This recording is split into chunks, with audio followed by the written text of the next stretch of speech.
غریب بوڑھی عورت اور اللہ پر کامل بھروسہ۔ ایک چھوٹے سے گاؤں کے کنارے پر ایک بوڑھی عورت اپنی ٹوٹی پھوٹی جھونپڑی میں اکیلی رہتی تھی۔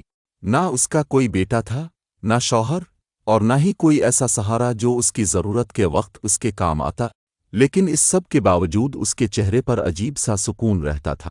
وہ ہر نماز کے بعد ہاتھ اٹھا کر اللہ سے دعا کرتی اور کہتی، یا اللہ، تو ہی میرا مالک ہے، تو ہی میرا رازق ہے، مجھے کبھی اپنے رحم سے محروم نہ کرنا۔ گاؤں والے اکثر اس کی غربت پر افسوس کرتے، مگر وہ کبھی کسی سے شکایت نہ کرتی۔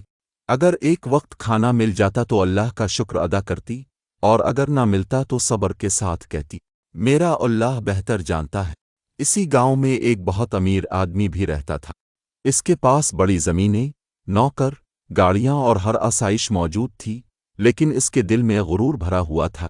وہ اللہ پر ایمان تو رکھتا تھا، مگر اس کا یقین کمزور تھا۔ ہر صبح جب وہ اپنے گھر سے نکلتا تو بوڑھی عورت کی آواز سنتا، یا اللہ، تیرا شکر ہے، تو ہی کافی ہے۔ یہ بات اسے عجیب لگتی۔ وہ دل ہی دل میں سوچتا، اتنی غریب عورت، نہ کھانے کا ٹھکانہ، نہ پیسے، پھر بھی اتنا یقین۔ ایک دن اس نے عورت کا مذاق اڑانے کا فیصلہ کیا۔ اس نے سوچا، آج میں اسے دکھاتا ہوں کہ رزق اللہ نہیں بلکہ انسان دیتے ہیں۔ وہ بازار گیا اور بہت سا کھانا خرید لایا۔ آٹا، چاول، کھجوریں، پھل اور کچھ ضروری سامان ایک بڑے تھیلے میں رکھ کر رات کے اندھیرے میں بوڑھی عورت کے دروازے پر چھوڑ آیا۔ صبح فجر کے بعد جب بوڑھی عورت نے دروازہ کھولا تو سامان دیکھ کر حیران رہ گئی۔ اس کی آنکھوں سے آنسو بہنے لگے۔ وہ فوراً سجدے میں گر گئی اور روتے ہوئے بولی، یا اللہ، تیرا لاکھ لاکھ شکر ہے، تو نے ایک بار پھر اپنے بندے کو بھوکا نہیں سونے دیا۔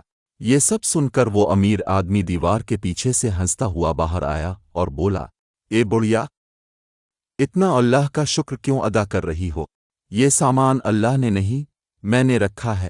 بوڑھی عورت نے سکون سے اس کی طرف دیکھا۔ اس کے چہرے پر نہ غصہ تھا، نہ شرمندگی۔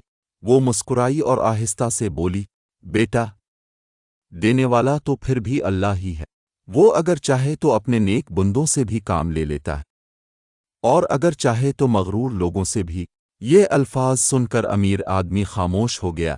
پہلی بار اسے محسوس ہوا کہ اصل طاقت دولت میں نہیں بلکہ اللہ پر یقین میں ہے۔ اس رات وہ سو نہ سکا۔ اس کے ذہن میں بار بار بوڑھی عورت کی بات گونجتی رہی، دینے والا اللہ ہے۔ اگلی صبح وہ دوبارہ اس عورت کے گھر گیا۔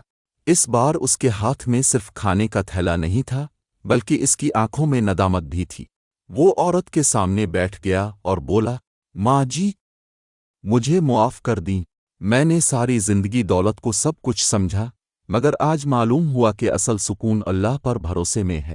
بوڑھی عورت نے دعا کے لیے ہاتھ اٹھائے اور کہا، اللہ تمہارے دل کو ہدایت دے اور تمہیں لوگوں کے لیے آسانی کا ذریعہ بنائے۔ اس دن کے بعد وہ امیر آدمی بدل گیا۔ اس نے غریبوں کی مدد شروع کر دی، یتیموں کے لیے کھانے کا انتظام کیا، اور ہر مشکل میں لوگوں کا سہارا بننے لگا۔ گاؤں والے حیران تھے کہ ایک مغرور انسان اچانک اتنا نرم دل کیسے ہو گیا، اور وہ ہمیشہ ایک بات کہا کرتا تھا، میں نے ایک غریب عورت سے سیکھا کہ انسان نہیں، اصل دینے والا صرف اللہ ہے۔ اس کہانی کا سبق، اللہ پر کامل بھروسہ کبھی ضائع نہیں ہوتا۔ دولت سے زیادہ قیمتی چیز ایمان اور سکون ہے۔ تکبر انسان کو اندھا کر دیتا ہے۔ اللہ جسے چاہے ہدایت دے سکتا ہے۔ جو اللہ پر یقین رکھتا ہے، اللہ اسے کبھی تنہا نہیں چھوڑتا۔